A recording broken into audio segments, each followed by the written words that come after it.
luar tema. Mengapa kita harus mengucapkan selawat bagi Nabi Muhammad SAW dalam sholat maupun doa kita? Padahal bukankah beliau itu sudah pasti dijamin masuk surga Allah Subhanahu. Di sisi lain dikatakan bahwa Nabi Muhammad SAW tidak memerlukan selawat dari kita. Kitalah yang perlu berselawat kepada Nabi Muhammad SAW. Andai kata seluruh manusia, tidak ada manusia maksudnya yang berselawat padanya, Nabi Muhammad tetap saja akan menempati tempat surga yang paling tertinggi. Sekian.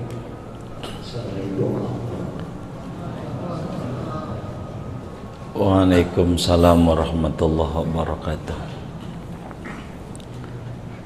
Kenapa kita mesti baca sholawat?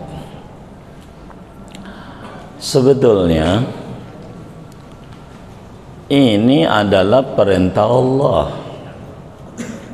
Allah yang nyuruh, yang mencipta alam semesta ini. Di dalam Al-Quran surat Al-Ahzab ayat berapa? 56. Dalam Al-Quran surat Al-Ahzab, Bapak bisa baca, ya ayyuhalladzina amanu sallu alaihi.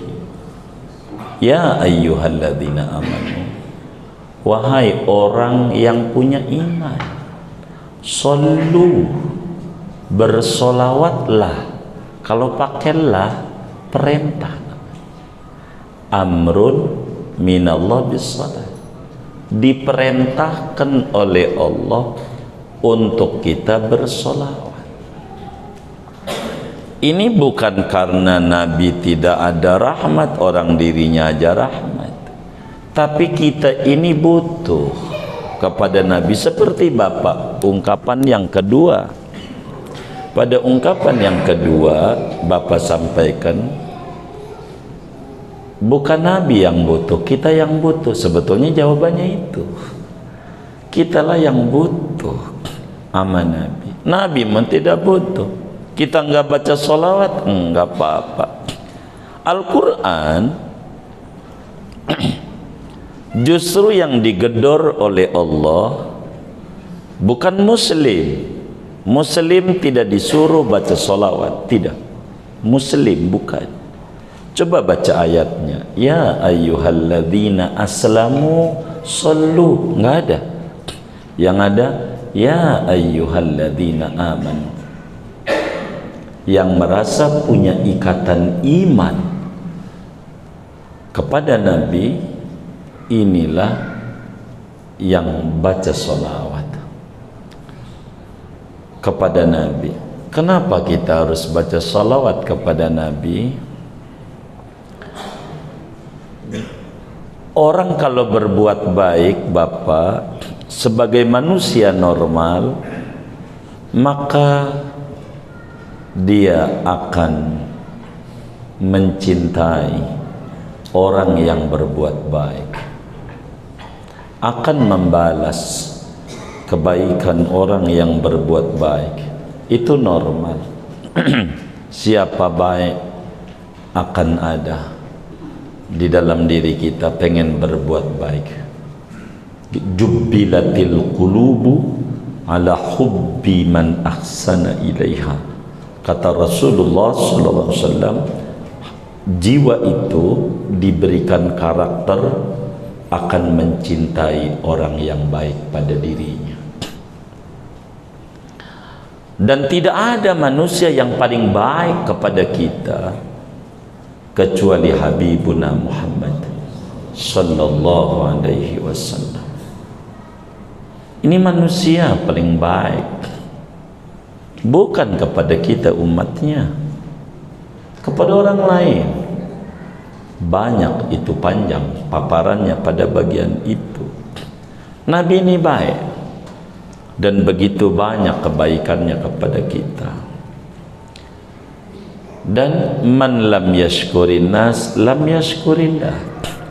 Orang yang tidak berterima kasih kepada manusia yang baik kepada dirinya, maka dia belum berterima kasih kepada Allah. Bersolawat kepada Nabi untuk apa? Sebagai wujud terima kasih kita. Sama Nabi bukan permintaan Nabi, permintaan Allah. Kita kudu bersolawat sama Nabi Muhammad sallallahu alaihi wasallam. Allah yang perintah, Allah yang suruh. Maka kenapa ya kita kudu baca sholawat? Ya, karena inilah cara kita membalas jasa-jasa mulia Rasulullah. Begitu cara kita membalas banget, tidak? Enggak. Kata Imam Haddad di dalam Risalatul Muawanahnya, beliau menyatakan wa'lam annaka law ji'ta ila Rasulillah sallallahu alaihi wasallam bi ainai ra'sik min li ziyaratihi min aqsa biladil Islam lam tuaddi syukra ni'matil hidayah allati awsalaha Allahu ilaika min yadih. Kata Imam Haddad dalam kitab Risalah Muawanahnya, camkan oleh anda umat Islam, andai kau datang ke Madinah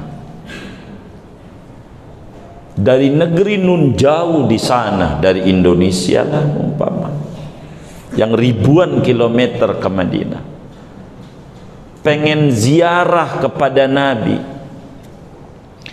bukan dengan uang, bukan dengan mobil, bukan dengan pesawat, tapi dengan ngesot-ngesot.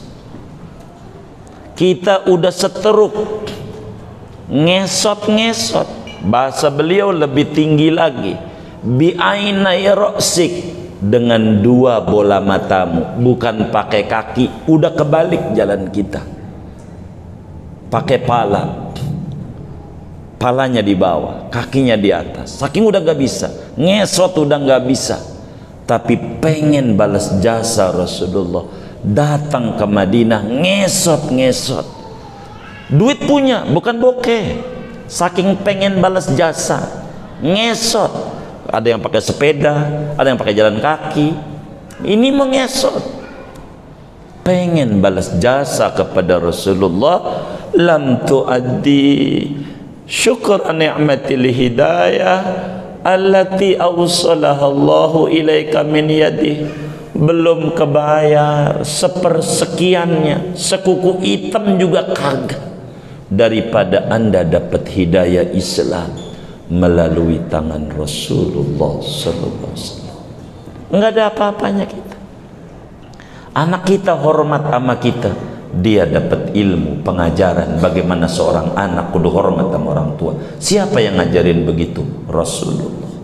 Orang tua kita nyekolahin kita gede, dibiayain mahal, sampai keluar negeri kuliah, udah duit banyak, bukan buat orang tua, buat nyenengin anak orang lain, bini kita yang tidak nyebokin kita, yang tidak ngapa-ngapain sama kita, tapi orang tua kita tidak marah. Kenapa? Karena dia mengerti ajaran Rasulullah. Begitulah seterusnya. Maka baca sholawat itu adalah cara terhemat untuk kita membalas Rasulullah SAW. Maka saudara, bacaan solawatnya aja sahabat bertanya. Dalam Sahihul Bukhari, Anas bin Malik bertanya, "Ammas salamu fanahnu na'lamu faqaifa nusalli alaiki ya Rasulullah." Nabi, kalau salam saya ngerti, assalamu alaika ayyuhan nabiyyu wa rahmatullahi wa barakatuh, udah diajarin dalam tasyahud gitu. Solawat nih bagaimana solawat? Bagaimana cara kita bersolawat kepadamu? Bagaimana? Di dalam Sahihul Bukhari kata Nabi, qulu Allahumma salli ala Muhammad. Ini saya mau terjemah bebas agar supaya kita bisa mengerti kedudukan Habibuna Muhammad itu sulit untuk dibayangkan, digambarkan. Kata Nabi, Allahumma salli ala Muhammad, bacanya begitu. Kalau terjemahan letterlek, ya Allah, mohon rahmatilah olehmu atas Nabi Muhammad. Bahasa kitanya, saya mau terjemah bebas, ya Allah, kau saja yang bersolawat kepada Nabi Muhammad.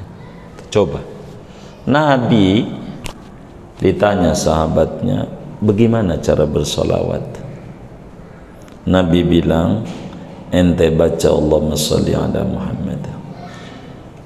Ya Allah, kau bersolawatlah, artinya kau saja yang bersolawat kepada Nabi Muhammad.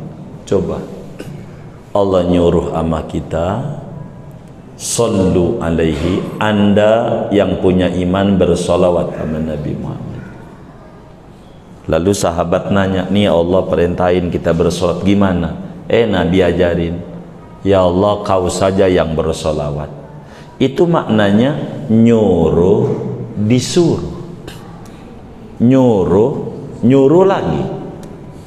Kan Allah nyuruh kita, lalu kita nyuruh Allah.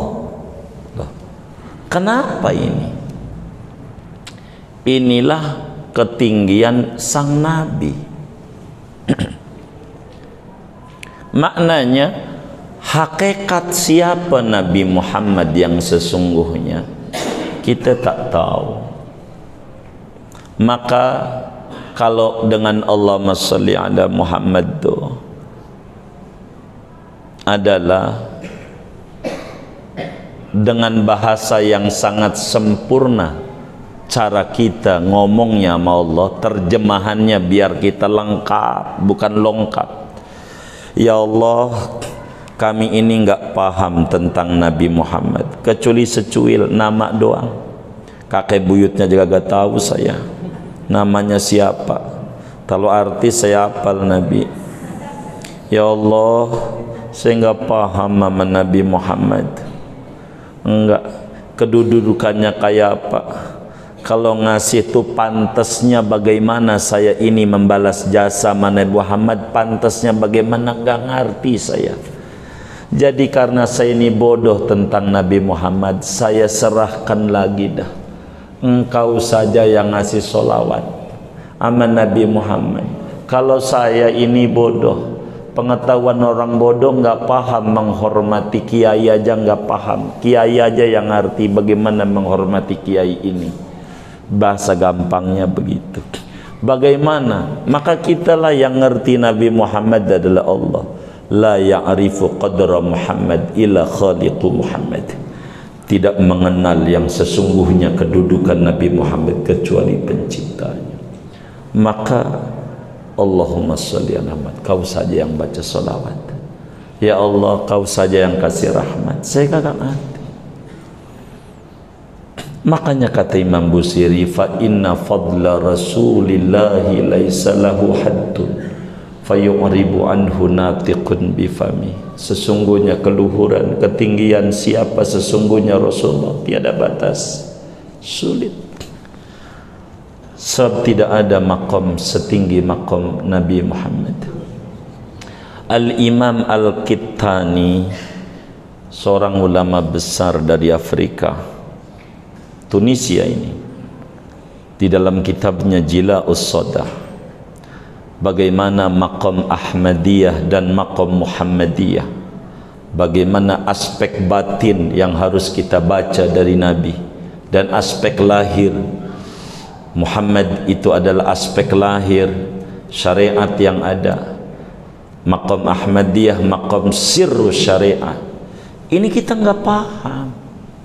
Orang sholat aja masih nunggang-nungging doang, sir sholat nih.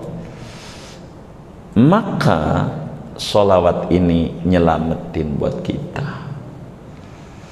Sholawat ini, inilah pentingnya kita baca sholawat sama Nabi. Penting agar supaya Allah berikan kita bimbingan hidayah. Sebab dengan akal tidak cukup dalam hidup. Akal bisa tahu ini makanan enak atau tidak enak, hanya itu, halal haram gak nyampe. Maka perlu ada mursyid, dan Nabi ini adalah mursyidul akbar wal a'zam, pembimbing besar. Maka inilah mengapa kita penting baca salawat kepada Nabi. Andai kita tidak mau baca salawat sama Nabi, Nabi nggak rugi. Orang umatnya banyak, bukan kita doang.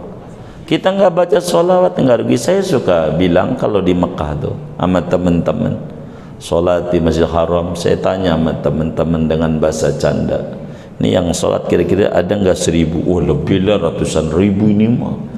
Orang sebanyak ini orang sholat dari ujung ke ujung. Kata kita jawab, itu dia. Kalau kita nggak sholat, Allah nggak rugi, masih banyak. Ini baru di sini doang nih, belum di bumi yang lain. Allah nggak rugi kita nggak ibadah. Nabi aja nggak rugi kita nggak baca sholawat. Orang kita nggak ngadain maulid aja Nabi nggak rugi. Begitu. Tapi kita butuh mendekat kepada Nabi, dan cara tercepat tidak ada kecuali dengan sholawat. A'maduna bainal qabuli wa raddiha illa sholata ala habibi Muhammadi. Amalan kita ini bisa diterima, bisa enggak sama Allah, bisa diterima, bisa ditolak. Orang sholat kita, ya, puasa kita, apa aja. Tapi kalau baca sholawat itu pasti diterima dan menunjang kehidupan kita. Maka baca sholawat ini biar kita enggak putus hubungan dengan Nabi Muhammad. Kenapa anak-anak kita mengidolakan artis anu? Karena dia tidak faham siapa idola yang sesungguhnya.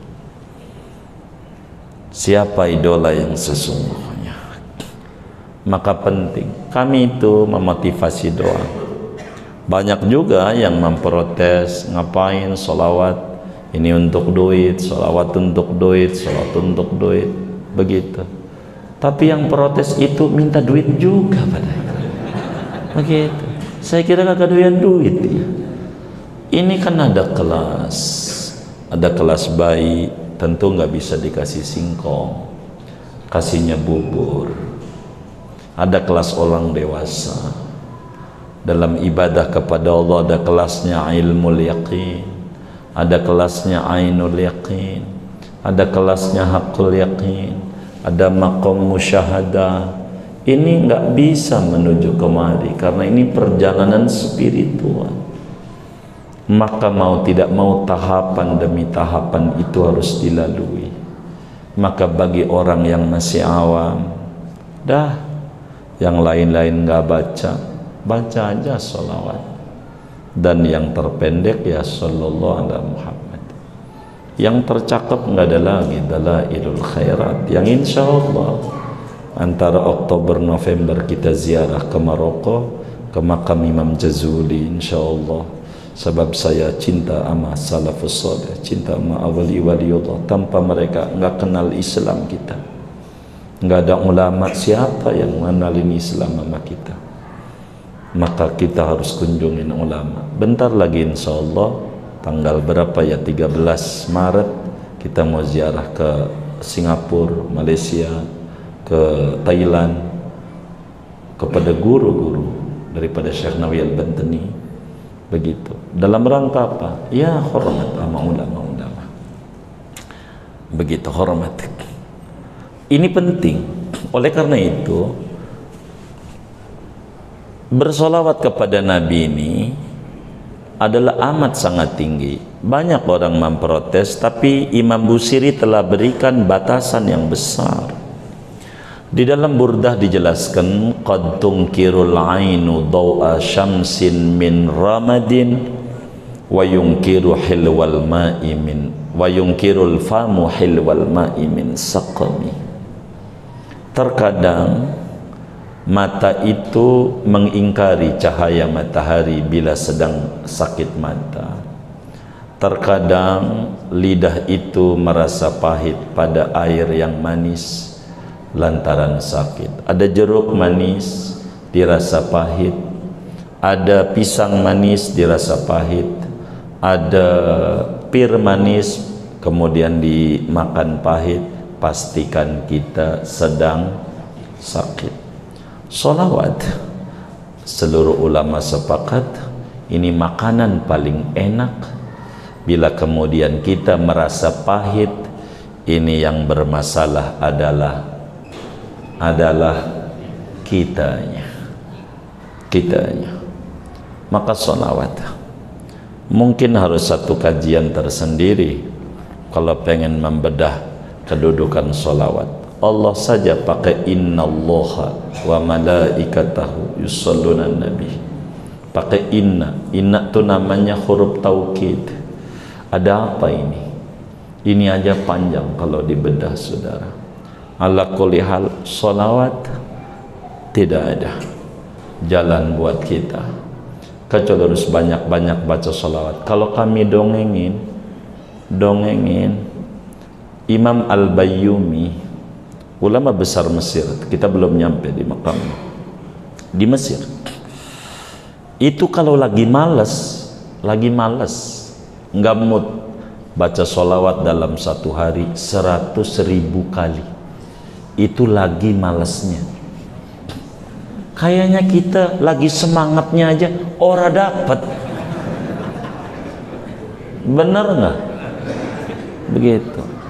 Enggak dapat. Itu yang punya doa ya arhamar rahimin, ya arhamar rahimin, rahmar rahim farijan lil muslimin, Al Habib Abdullah bin Husain bin Tahir Al Haddad. Kalau lagi malas 25.000 kali, paling dikit. Salat paling dikit. Gitu. Kita ini kelasnya latihan 100. Namanya juga latihan. Gitu. Enggak banyak kelas latihan, tapi berkah, saudara, beneran berkah. Kalau saya lebih senang memotivasi teman-teman majelis, jangan tinggal baca sholawat, rugi, biar gampang. Ini lampu nyala di At-Tawwab, ini karena ada meteran yang terhubung dengan muara karang PLTU. Andai kita tidak pakai meteran, ya nggak apa-apa, cuman yang gelap kita. Tetangga kita yang pakai meteran nyala. Ini analogi walaupun tidak sempurna. Andai kita tidak mau mengadakan hubungan dengan Madinah, dengan Rasulullah, nggak mau baca sholawat, nggak apa-apa. Yang gelap kita, tapi tetangga yang baca sholawat akan terang. Mengerti mereka, mengerti. Ini baca sholawat, dan baca sholawat ini amalan paling ringan. Sambil tiduran bisa, sambil nyetrika bisa, apa aja bisa. Kurang lebih demikian yang saya bisa jawab dari apa yang ditanya tadi. Ala kulli hal, wallahu a'lam.